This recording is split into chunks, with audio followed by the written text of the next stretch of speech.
which is the Milky Way galaxy. So one of the things I think the video emphasized was we definitely use different wavelengths of energy to photograph our galaxy, get all sorts of good information. This actually was taken in the infrared region of energies by the Spitzer Space Telescope. So we're all about the Hubble Space Telescope, you know, sending us great pictures. There are a lot of telescopes that orbit the Earth to get some great pictures. The Spitzer just happens to be taking them in the infrared. So our Milky Way, and I brought this to kind of remind me to tell you that actually these maps that I've been handing out, the kind of grayed region right there, that actually is the Milky Way, okay? So kind of the images we see, that's what those images are of. And remember, we're seeing that because that's kind of the plane of our galaxy. One thing to think about, and I don't know, it struck me a few years ago while I was teaching this class, but the stars that we see, kind of miscellaneous stars, these are not disk stars, these are what we call halo stars. So kind of the cool thing we take that we enjoy so much, actually, they're actually in the halo of our galaxy. But any stars that you see are associated with our galaxy. Now, there are some things that you see in the nighttime sky that are not stars. There are other galaxies, okay? But the nebula that we see, part of our galaxy, okay? All right. So the if you take a long photo of the Milky Way, you might get it to kind of look like this. And these dark regions right here, these dark lanes kind of right here, okay, that actually is a type of nebula. They're called dark nebula. Luke, I am your father. Okay? So basically it's gas that is kind of in the way of seeing other stuff behind it. And dark nebula can form stars just like regular nebula can. So we're going to spend this unit, or this chapter, talking about our galaxy, kind of briefly. But we're going to kind of put it in perspective that our galaxy actually is a part of other group of galaxies called the local cluster. Or the local group, excuse me. So we've kind of got 4 hanger-oners as far as I can tell. Do you remember the video where the gal said, the woman scientist said, it was when we started looking at different wavelengths, not visible light, but actually we could see these galaxies coming towards us. Okay, what a rush to go from seeing nothing to looking at different energies and to seeing something. So actually there are 4 galaxies and a 5th galaxy, if you want to count Andromeda, that we're kind of doing a dance with. So our galaxy, it's kind of tough to know what's in our galaxy or kind of how our galaxy is structured. They've got some ideas. But we look at other galaxies to kind of get to add to what we know about our own galaxy, to know what our galaxy would look like. So our galaxy actually is a spiral galaxy. With the video emphasized, it's not just a regular old spiral, but actually it's a barred spiral galaxy now. I think we've maybe been the last 5 years, 5-10 years, we've come up with that idea. But it's definitely spiral. In the center of our galaxy is a supermassive black hole. So we've talked about getting black holes from stars that blow up. Another way, actually, we think black holes were created early on in the universe. And kind of around these large black holes, then they were important to form galaxies. So generally know kind of some dimensions of our galaxy. Oops. Our galaxy, the diameter, radius, diameter. The diameter is about 100,000 light years side to side, just like the Monty Python song says. We are actually kind of past from the center of our galaxy, we're like a little bit past halfway, 27,000 light years from the center. We talked, and we'll be talking more about kind of the disk component versus the halo component. So I think we this is actually a figure from earlier, where this is looking at our galaxy kind of what we call face on. The little yellow there are the trip that the stars that are in the disk take. Notice the disk stars kind of bob up and down a little bit. And actually, was it 2012, the Mayan calendar ended and all this. And actually there was something to be said for our sun was kind of passing through the plane of our galaxy on our way kind of bobbing up and down, and it coincided with, I don't know. But nothing happened. We were fine. So I think the video we watched says that our solar system has gone, what, 16 or 18 times around the nuclear bulge ever since our solar system has been, some 4.6 billion years, because that's how long it takes to go, almost 250 million years to go around at once.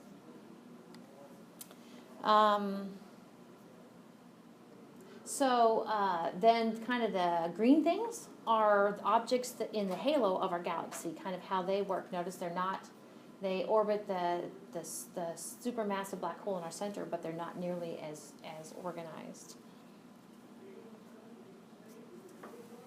So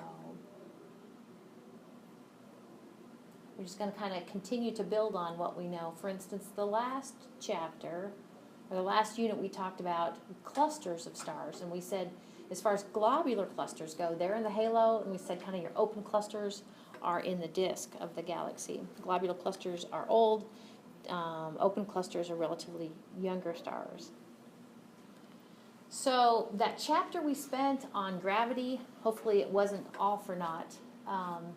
But remember, we can actually apply what we know. Newton said that how objects orbit a mass, actually we can understand things about the mass distribution. So, for instance, we can use how long it takes the sun to complete one orbit about the supermassive black hole in the center of our galaxy to understand within the sun's orbit, then we have about 100 billion solar masses just by knowing that. So actually, we can then use how other stars orbit our supermassive black hole to get a sense for where the matter is in our galaxy. And I think we talked about this before, that actually when it comes time, when we look at where the matter is in our galaxy, we have a lot of mass that's in the halo region of our galaxy that we can't account for, which is regular visible matter. So that kind of brings us to this idea that we actually have a fair bit of dark matter in our halo region. And we'll be talking more about that in the next couple of chapters. Dark matter. I've had students say, well, what is dark matter? And dark matter could be just regular matter. It just doesn't glow light. Or it could be something kind of even more interesting than just regular matter. Oops. So this actually was also emphasized in the video, and one of the things we talked about earlier in this course was this idea of stars are kind of recycled. Stellar stuff is recycled. So we could take that a step further and call that galactic recycling. And so this should probably ring some bells here. One of the things I'm going to emphasize right now about the whole stars recycling is that the star stuff that's going to make new stars actually has to cool down to is part of its successfully making new stars. But remember that it's only that, well, let's put it this way. We know from spectral lines from our sun that our sun actually has iron in it, and that iron in our sun it didn't come from the original stuff of our universe. That iron in our sun actually came from stars living its life and giving that material back. So our sun is definitely a second, third, fourth generation star. So this is part of the stellar recycling or galactic recycling we talked about. These two figures actually are those planetary nebula. Now, over time, planetary nebula would just kind of cool off and won't glow anymore. But planetary nebula is a way for that stuff can actually be used by new stars. This is a little more energetic part of giving material back for new stars to be born. These photos are associated with actually supernova events where a massive star has blown up, and that material can be used for new stars to be born. So I mentioned I kind of want to emphasize in this whole stellar recycling thing, the old matter needs to cool down in order for new matter to be formed out of it. And this table from your textbook kind of emphasizes kind of, let's see, I know it's kind of small, but I can see it better. You know, I could put a 1 next to hot bubbles, a 2 next to hydrogen, atomic hydrogen clouds, and a 3 next to molecular clouds. Only in the third stage over there is basically your molecular clouds. It's kind of the birthplace of stars. And here we have kind of, this is a cooling process.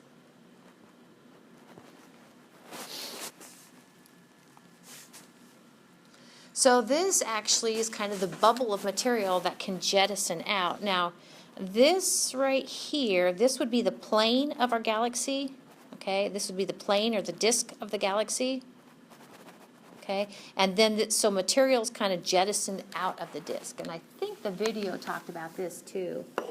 So kind of envision kind of an explosive event where material can be ejected kind of above and below the plane, and then gravity kind of sets in. Again, this hot stuff cannot be used immediately to build new stars. It needs to cool down.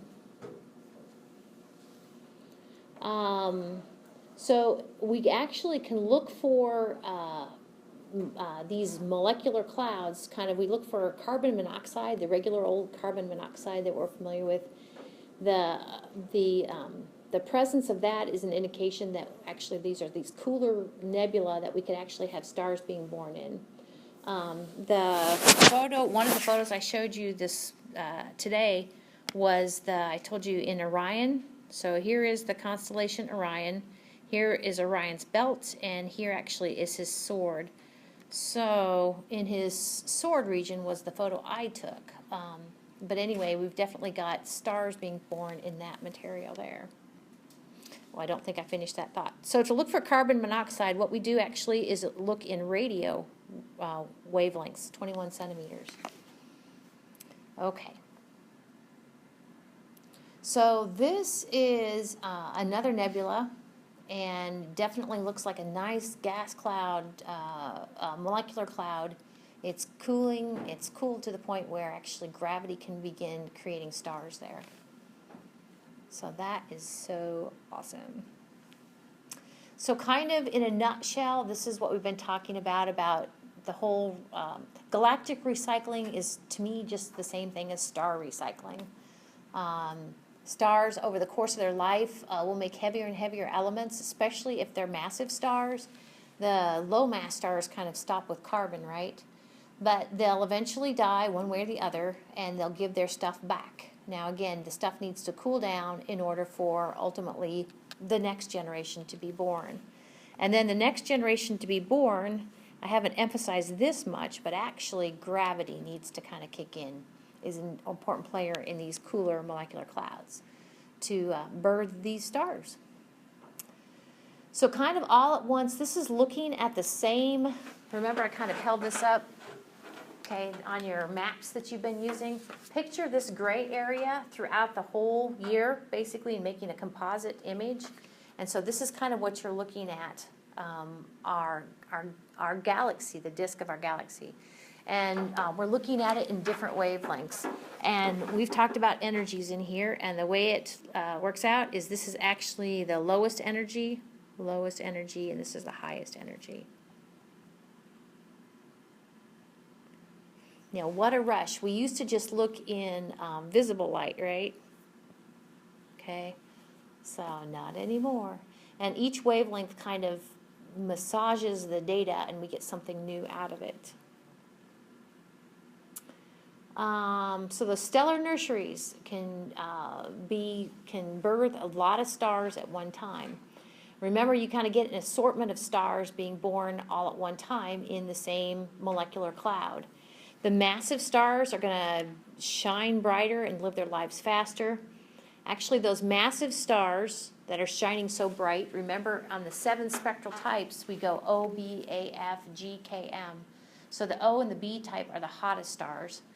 And they actually can be great in kind of illuminating their region. And by illuminating it, what they do is they, what we say, ionize matter in nebula matter around them. So we kind of have some different colors in, I think my photo was even better than this one. This one right here, that's the one I showed you that I photographed on Saturday night. One of the things I photographed. That's the Orion Nebula. and 42. But each color kind of gives us a sense for what's going on there. So those are our ionization nebula. I think the video we watched talked about kind of what's called reflection nebula. And reflection nebula are different than ionization nebula. To me, this one right here, the second one, almost looks like fog. Okay, so that's kind of what we have going on with reflection nebula. Basically, light is being reflected off of kind of the nebula stuff from those hot OB type stars. Okay, and this is a dark nebula. This is on my list of things to photograph, so we'll see. This is called the Horsehead Nebula, and it's a dark nebula. Remember I said a minute ago, actually, when we look at, especially a photograph of the Milky Way, we kind of see these dark lanes. I think you can see these dark lanes with just binoculars too, but don't think of those dark lanes as being absence of material. Think of them as being material there, but it's dark. So it does look like a little rook horse. I just think that's pretty cool, Horsehead Nebula. Okay, so kind of to, again, what the video said and what we've run in before, we definitely, within the disk of our galaxy, is where we're going to find those open clusters, those kind of newer stars in the disk. But more specifically, within the disk, kind of in our spiral arms. Now, not all galaxies are spiral galaxies like ours, but kind of in those, if I make this the supermassive black hole, okay, we basically have 4, I believe, major spiral arms. And along those spiral arms, we have these hot OB type stars. And we see that in other galaxies too. This will be looking at the Milky Way, what we say kind of face on. I thought the video did a pretty good job of saying why that happens. By the way, this is another galaxy. This is a photograph of the Whirlpool Galaxy, Messier object number 51. So what the video said, and they kind of likened it to if you're in that famous bike race in France, where the bikers kind of bunch up and then they'll kind of spread out and they'll kind of bunch up. So the bunching up of the bikers are kind of what we call density waves, see spiral density waves. And actually it's that bunching up that can kind of create help gravity along to create these regions where within a molecular cloud stars can be born. But just like with kind of the, if you've been in many traffic jams, once you get past the traffic jam, you're like, what the heck? Why was there even a traffic jam? So just like with traffic jams, you can't really see what caused that jam up. You know, these density waves kind of come and go. But they are important in creating the spiral arms of galaxies, spiral galaxies. So again, the whole disk versus halo region. This falls under the category of why did they call it this? I don't know why they call it this. But let's see. Population 1 stars are actually our later generation stars. Okay, they're later generation. If they're later generation, then they must be probably have significant amounts of heavy elements. 2% doesn't sound like a lot, but it's quite a bit. So the sun is a population 1 star, okay? Population 1 or stars, kind of the newer stars, actually are what we have in the disk region of our galaxy. In the disk we have both young and old stars. Then population 2 stars are our grandparents. To me, that seems backwards. So population 2, that would be our grandparents. So they're the earlier generations. So notice instead of 2%, they have only about 0.02% heavy elements, other than hydrogen and helium. So these older stars, we said that the older types of clusters, globular clusters, are in the halo. So consistent with that, actually these older stars are just generally in the halo region. So I have a slide on the next slide. I have a couple figures to kind of say, well, how did our Milky Way galaxy form? Well, kind of from top to bottom, I'll go ahead and put a 1, 2, 3, and 4. Okay, 1, 2, 3, and 4. It, to me, almost looks like the formation of our solar system, where I actually start out with the solar nebula, and then you end up with our solar system. But it's not. Think of it on a larger scale. Actually, what you're going to end up with down there is our galaxy of stars. So kind of the whole gravity thing that formed our solar system is kind of a similar thing that was the gravity thing that formed our galaxy of stars. It started out as what we call kind of a protogalactic cloud. You can see that underneath number 1, protogalactic cloud. We do think that the supermassive black hole in the center was important to kind of get this party started. So this actually, like the words say, it isn't quite, it needs to be amended. So actually kind of related to this phenomenon had to be something probably like you see over here on the left, where actually just as we see kind of 4 smaller galaxies either orbiting or merging with the Milky Way galaxy, probably the Milky Way galaxy was a collection of galaxies early on that kind of came together. When galaxies merge, and maybe you've seen this on documentaries too, and I don't remember if the video on Friday said this, but when galaxies merge, their supermassive black holes kind of merge too. So actually that's probably between the two where our galaxy came to be what it is. So the center of our galaxy is a very busy place. We already know that the center of our galaxy harbors a supermassive black hole. And I was looking at this, this is for November that I gave, the last one I gave you, and actually it says you should still be able to see Sagittarius. Where'd it go? But it's pretty darn low. Yep, clear down here. This little thing over here, this is Sagittarius, okay? My point is going to be, if you find the constellation Sagittarius, and I think I told you earlier there's a cute little asterism called the teapot in Sagittarius, but if you especially can find the teapot, you actually have found the center of our Milky Way galaxy. So there's the center, our Milky Way galaxy goes out and then out. Okay, this is actually the disk of the galaxy. So that's why they say, you know, the center of our galaxy lies in the constellation Sagittarius. It's very busy. Just as, like I said a little bit ago, we get a sense for kind of the mass, that we can look at the sun's orbital patterns around the supermassive black hole to know that we have like 100 million solar masses of sun within our orbit. So also we can actually look at the stars that are orbiting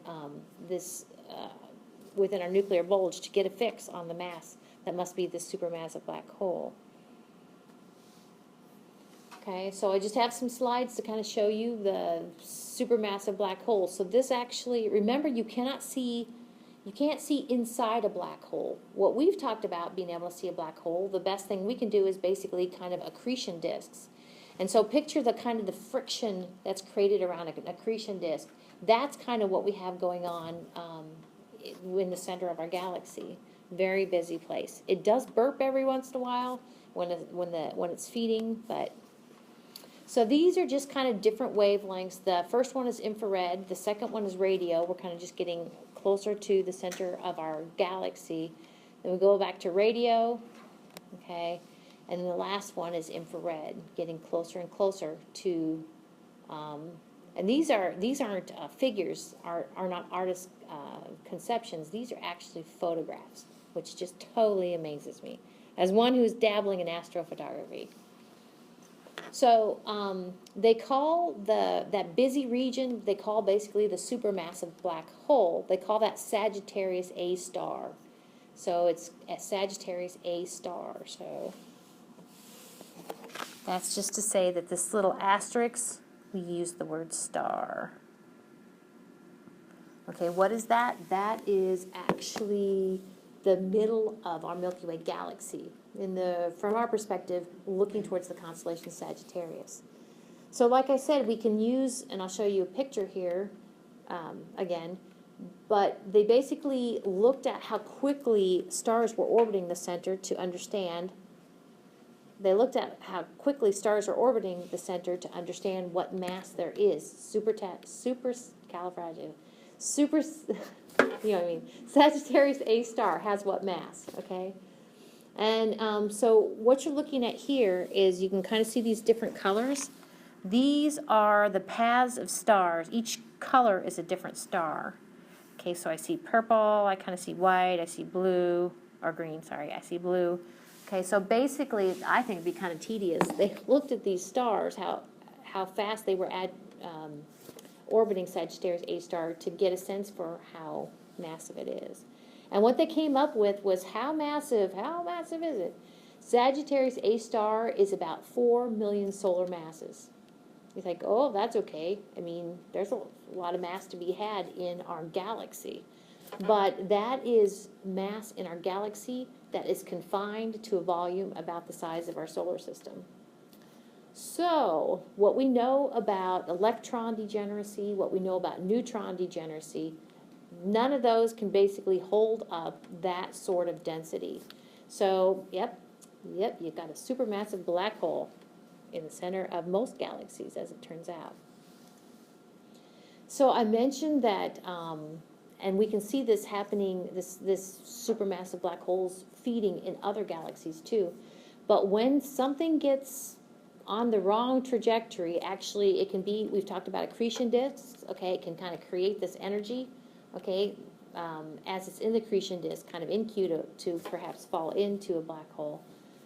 But stuff does fall into a black hole, and when it does, it gives us a certain signature in X-rays. So these are just kind of the same pictures, I think, that we looked at before. Sagittarius A star.